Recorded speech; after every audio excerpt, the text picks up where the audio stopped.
Yang selanjutnya yaitu kedudukan titik dan garis. Kedudukan titik dan garis, kita mulai dari garis yang melalui dua titik. Di sini sudah ada titik A dan titik B. Nah, pertama-tama kita coba dulu buat dari satu titik itu bisa dibuat berapa garis. Coba ditebak.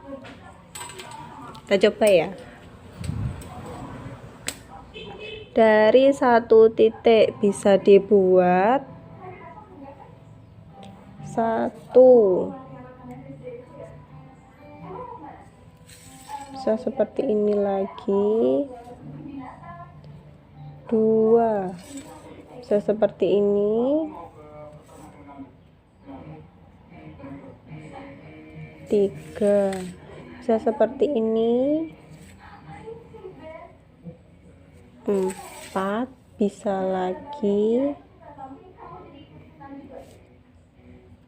5, dan masih bisa banyak lagi ya. Nah, maka dari itu satu titik itu bisa dibuat banyak sekali atau tak terhingga garis. Jadi satu titik bisa dibuat tak terhingga garis itu kalau satu titik. Nah, kalau titiknya ada dua, kalau A dan B bisa dibuat berapa garis? Kita coba.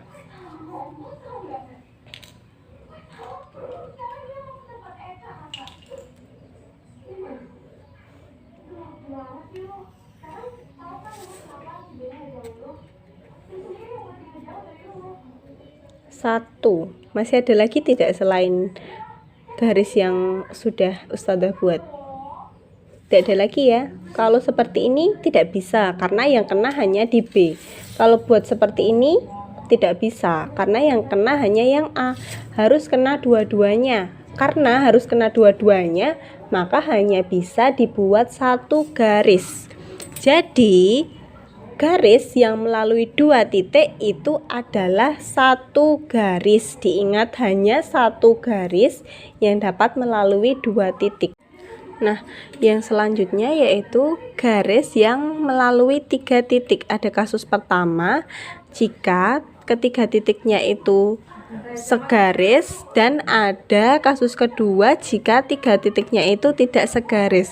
Untuk kasus pertama, karena dia segaris seperti ini tadi, A dan B kan segaris. Dari titik yang dua titik yang segaris hanya bisa dibuat satu garis.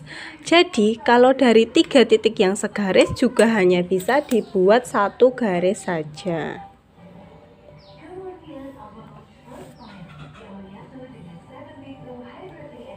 Coba kalau dibuat garis lain, tidak bisa. Seperti ini hanya kena C, kalau seperti ini hanya kena B, seperti ini hanya kena A. Coba lagi, tidak bisa. Jadi hanya satu saja. Beda kalau kasus yang kedua, kita bisa buat berapa garis coba? P dengan R, 1, dapat satu garis ya, P dengan R. Garis itu bisa dibuat dari dua titik ya. Jadi ini sudah memenuhi definisi garis, sudah memenuhi pengertian garis. Jadi tidak harus dikenakan tiga-tiganya, tidak harus dikenakan P, Q, dan R. Boleh hanya dikenakan dua saja. Karena jika sudah mengenai dua titik, dia sudah disebut garis. Selain P dan R bisa P dengan Q, P dengan Q, bisa lagi satu garis. Kemudian di sini ada Q dengan R. Q dengan R dibuat lagi satu garis. Selain itu, apakah masih ada yang bisa? Tidak bisa lagi ya. Ini hanya kena satu. Kalau kena satu bukan garis, kena satu juga bukan garis, kena satu juga bukan garis. Jadi hanya tiga garis yang dapat dibuat dari tiga titik yang tidak segaris. Kalau tiga titik segaris hanya satu garis, tiga titik tidak segaris ada tiga garis. Garis yang dibentuk ini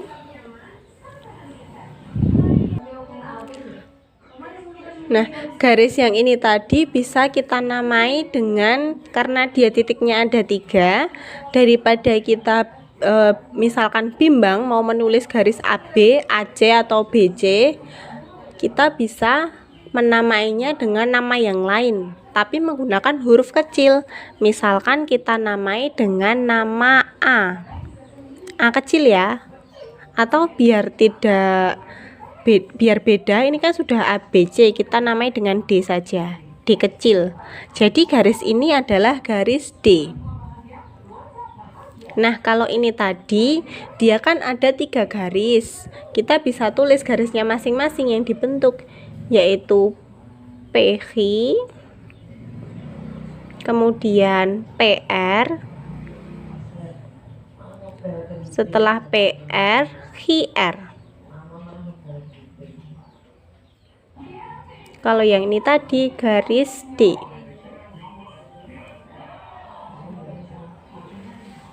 Selanjutnya, garis yang melalui 4 titik tidak segaris. Dari 4 titik yang tidak segaris, nanti bisa dibuat berapa garis?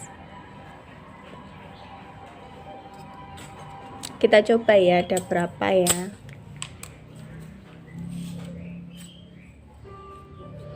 Ini dari 2 titik bisa dibuat 1 garis.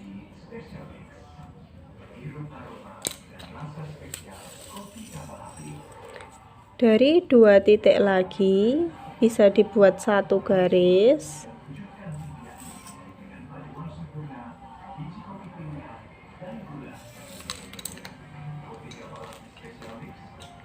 Kemudian dari 2 titik lagi dapat dibuat 1 garis.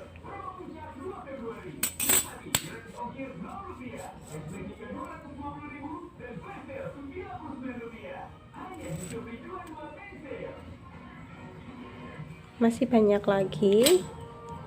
Dari 2 titik dapat dibuat 1 garis.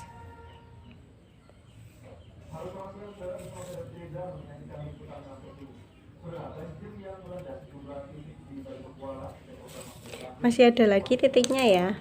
Ini dengan ini.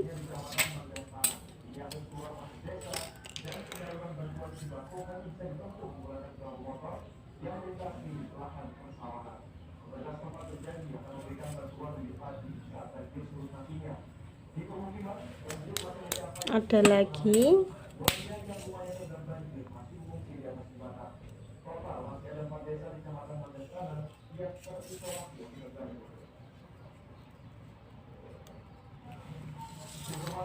Ada lagi yang bisa dihubungkan?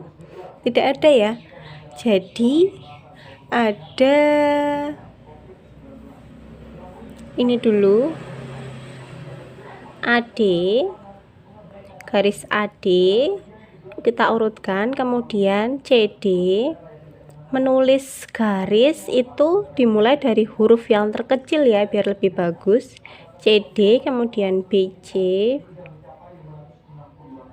setelah BC kemudian AB. Lalu ada lagi yang bersilangan, ini ada AC, kemudian ada BD.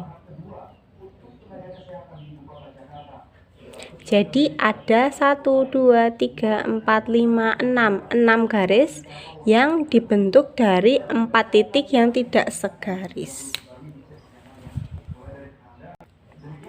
Yang selanjutnya ada titik-titik kolinear dan non-kolinear. Nah, titik kolinear itu sendiri, titik kolinear adalah titik-titik yang terletak pada 1 garis.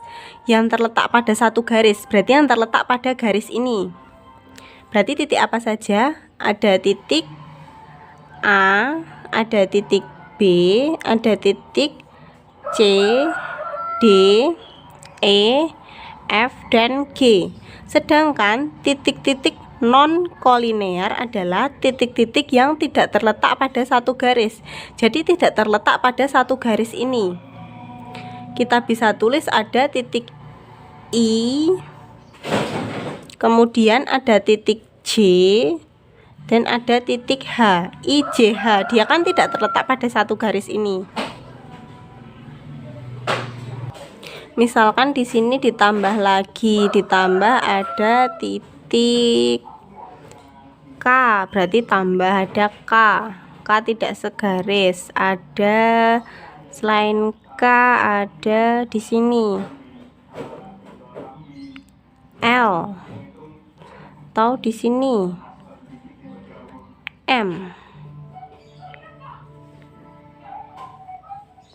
Nah, jadi diulang lagi, titik-titik kolinear itu yang segaris dan non kolinear yang tidak segaris, yang di luar garis.